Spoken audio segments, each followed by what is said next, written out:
Hello dosto, this is me and I am welcoming to you all guys in my channel. Hope you guys are fit and fine and enjoying your day. So before starting this video, I want to give a short intro about me.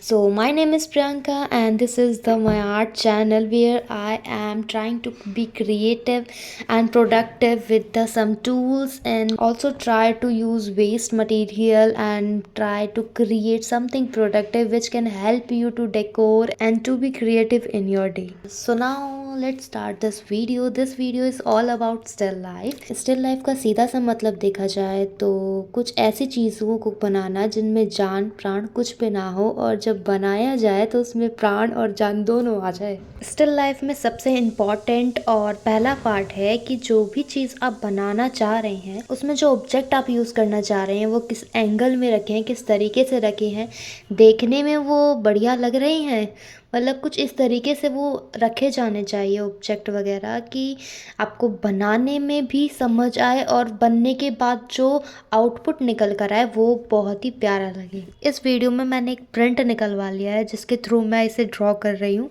बाकी अगर object वगैरह का use करता है तो उसे एक आध बार सेट करके देखो, अलग अलग तरीके से आगे पीछे करके देखो, बार बार उसे लगाओ और देखो कि कैसा लग रहा है, खुद को देखने में वो चीज़ अच्छी लग रही है जैसे उस तरीके से।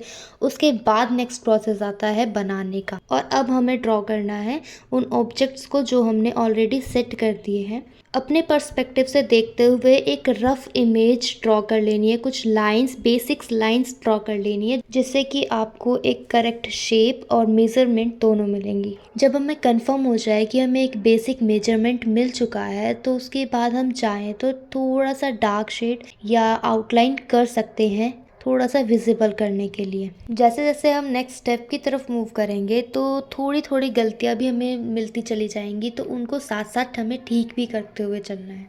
हम स्टिल लाइफ को बना तो रहे हैं तो थोड़ा बहुत इसके बारे में भी जानते हैं। स्टिल लाइफ जो है बहुत ही पुराने टाइम से चली आ रही है। स्टार्टिंग में यूनानी कलाकार भी जो है इन पेंटिंग्स को दीवारों पर ही बनाते थे। इन पेंटिंग्स को बनाने के लिए वो भी इसी तरह से ऑब्जेक्ट्स का यूज़ करते थे जिस तरीके से आज हम यूज़ करते हैं। मेरी नॉलेज के हिसाब से जो इन पेंटिंग्स को बनाने का थॉट था वो ये था कि ज़िंदगी जो है बहुत ज़्यादा खूबसूरत है जो अगले ही पल में बदल जाती है, तो उन पलों को कैप्चर करने के लिए एक स्टिल लाइफ को बनाया जाता था। क्या पता तभी से शायद स्टिल लाइफ बनाने की शुरुआत हुई हो। साथ ही कहीं ना कहीं ये पेंटिंग्स ही हमें सिखाती है टाइम की इम्पोर्टेंस, जो कि मेरे जैसे लोगों को बिल्कुल भी नहीं पता है और कोई फ़र्क ही नहीं पड़ता भाई। टाइम के साथ साथ काफ़ी कुछ बदल गया है। अब हम फल, फ्रूट, वेजिटेबल्स तक ही सीमित नहीं है, कुछ भी बेसिक से ऑब्जेक्ट उठा लेते हैं और उन्हें खुद के तरीके से खुद ऑब्जेक्ट्स को सेट करते हैं, जो हाथ लग जाता है उससे बनाने की कोशिश करते हैं। बस क्रिएटिविटी होनी चाहिए, कुछ भी हो फिर वो। तो आजकल की जो टेक्नोलॉजी है वो इतनी हाई फाई हो चुकी है, अब हमें इन पेपर पेन की ज़रूरत नहीं पड़ती है, हम डिजिटली भी इन आर्ट्स को बना सकते हैं। लाइक यूट्यूब, इंस्टा, इन सब पर भी काफ़ी ऐसे आर्टिस्ट हैं जो digitally in paintings, still life, काफ़ी तरह की पेंटिंग्स को बना रहे हैं, अच्छा खासा अर्न कर रहे हैं। और देखा जाए तो टाइम भाई सच में बहुत ज़्यादा बदल गया है। स्टिल लाइफ को बनाते वक्त कुछ की पॉइंट्स ऐसे हैं जिनको हमें ध्यान में रखना चाहिए। लाइक पहला पॉइंट है प्लेस।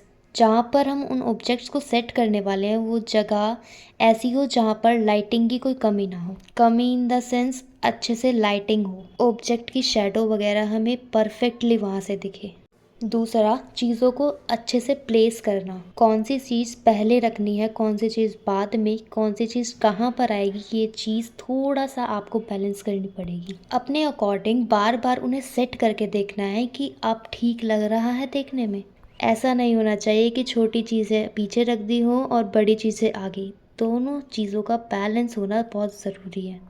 और साथ ही ऑब्जेक्ट ऐसे होने चाहिए जो आपकी स्टिल लाइफ पेंटिंग को थोड़ा सा क्रिएटिव बनाने में हेल्प करे। थर्ड पार्ट है छोटे छोटे टेक्सचर और फर्क को दिखाना। लाइक एक ऑब्जेक्ट दूसरे ऑब्जेक्ट की कितने आगे रखा है, कितने पीछे रखा है, कौन सी शेडो कहाँ पर पड़ रही है, कौन सा पार्ट डार्क है, कौन सा लाइट, इन छोटी छोटी चीज़ों पे ध्यान रखते हुए इन्हें सब चीज़ों को ड्रॉ करना। And last but not the least, एक एक चीज को बहुत बारीकी से मेजर करते हुए, देखते हुए पन्ने पे उतारना, ये सबसे इम्पॉर्टेंट पार्ट है, क्योंकि यहाँ पर हमें खुद को खुद ही इम्प्रूव करना होता है। हमें खुद ही अपनी गलतियों को फाइंड आउट करना पड़ता है, खुद ही उन गलतियों को सुधारना पड़ता है। देखा जाए तो ये एक सेल्फ इम्प्रूवमेंट का ही काम करता है, अपने लिए भी और अपने आर्ट वर्क के लिए भी। इनके अलावा शेडिंग, डिटेलिंग्स वगैरह ऐड करना, ये बहुत बाद का प्रोसेसर होता है। इससे पहले आता है जो है एक स्ट्रक्चर तैयार करना। वो किस तरीके से तैयार करना है वो ऑलरेडी मैं इसमें बता चुकी हूँ। इन सब चीज़ों को जब आप परफेक्टली कर ले, उसके बाद शेडिंग और डिटेलिंग्स ऐड करने पे ध्यान देना, क्योंकि अगर स्टार्टिंग में इन सब चीज़ों पे फोकस करोगे तो फिर कहीं ना कहीं जो आपका बेस है, बेसिक स्ट्रक्चर है, वो बिगड़ जाता है और शेडिंग और डिटेलिंग ऐड करने से फिर कोई फ़ायदा नहीं होता। तो इसलिए स्टिल लाइफ में सबसे इम्पॉर्टेंट पार्ट होता है अपने बेसिक स्ट्रक्चर को सबसे बेस्ट बनाना, वहाँ पर ज़्यादा से ज़्यादा गलतियाँ ढूंढ कर उन्हें ठीक करना और उन्हें इम्प्रूव करते जाना, क्योंकि नींव जितनी स्ट्रांग रहेगी उतना ही मजबूत घर बनेगा। तो ये है वो कुछ बेसिक पॉइंट जो हमें ध्यान में रखने चाहिए स्टिल लाइफ बनाते वक्त। बाकी जो आर्टिस्ट ये वीडियो देख रहा है उसे सब पता है कि किस तरीके से, कहाँ, कैसे और कब अपने हाथों के इस जादू का यूज़ करना है और कुछ क्रिएटिव बनाना है। देखा जाए तो स्टिल लाइफ हमें सिखाती है किस तरीके से हमें खूबियाँ ढूंढनी चाहिए, चाहे वो इंसान हो या कोई पेंटिंग। तो सबकी ज़िंदगी में थोड़ी सी शांति, पीस, सुकून, कुछ भी कह लो, ये होना बहुत ज़रूरी है। और मेरी ज़िंदगी में बस ये स्केचिंग, ड्राइंग, पेंटिंग्स, ये सभी सुकून देती है। सबकी लाइफ में सुकून की डेफिनेशन अलग अलग है। आपकी ज़िंदगी का सुकून क्या है, कभी सोचा है? क्या ऐसी चीज़ है जो आपको दिल से खुश करती है, जिसको करते वक्त आप अपनी प्रॉब्लम्स भूल जाते हो? कुछ तो ऐसा होगा ही। वो कुछ भी हो सकता है, singing, painting, dancing, sketching, travelling, writing, anything. तो कमेंट सेक्शन में ज़रूर बताना। एंड जहाँ पर भी आपको लगे कि इस जगह पर मुझे इम्प्रूवमेंट की ज़रूरत है, उसे कमेंट सेक्शन में ज़रूर लिख कर बताना। वीडियो देखने के बाद कमेंट सेक्शन में एक छोटा सा फीडबैक मेरे लिए ज़रूर छोड़ के जाना। So this is the complete journey to create this painting. जब मैंने बनाना स्टार्ट करा था तो उससे पहले ये सब कुछ ब्लैंक था, लेकिन धीरे धीरे चीज़ें फिल होती चली गई और देखते ही देखते एक पेंटिंग तैयार हो गई।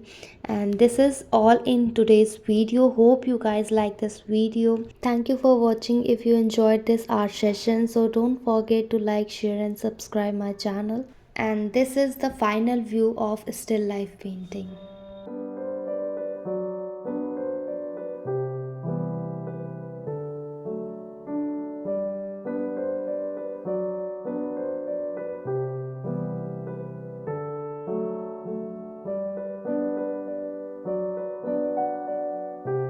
अब मिलेंगे नेक्स्ट व्लॉग में, तब तक के लिए take care and bye bye.